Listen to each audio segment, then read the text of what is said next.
पवन सिंह और Mona Lisa Bhojpuri industry की एक ऐसी जोड़ी जो ऑल टाइम फेवरेट या ऑल टाइम बेस्ट जोड़ी में से एक है। अगर जो आप भी मेरी तरह पवन सिंह और मोनालिसा को पसंद करते हो तो आपके लिए एक खुशखबरी है मेरे पास। पवन सिंह और मोनालिसा बहुत लंबे समय बाद फिर से एक साथ काम करने के लिए आ रहे हैं और वह कोई फिल्म में नहीं बल्कि एक ऐड में काम करेंगे। इस ऐड की शूटिंग पटना में शुरू हो गई है। यह एक हेयर स्टाइल से रिलेटेड ऐड होने वाला है। मैं बहुत एक्साइटेड हूँ इन दोनों की विंटेज जोड़ी को एक साथ देखने के लिए।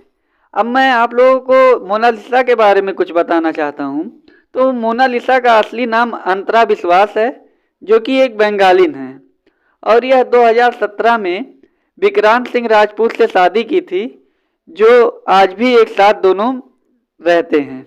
आज के लिए बस इतना ही। मिलते हैं अगले वीडियो में। जाते जाते मेरे वीडियो को लाइक और चैनल को सब्सक्राइब करना मत भूलिए।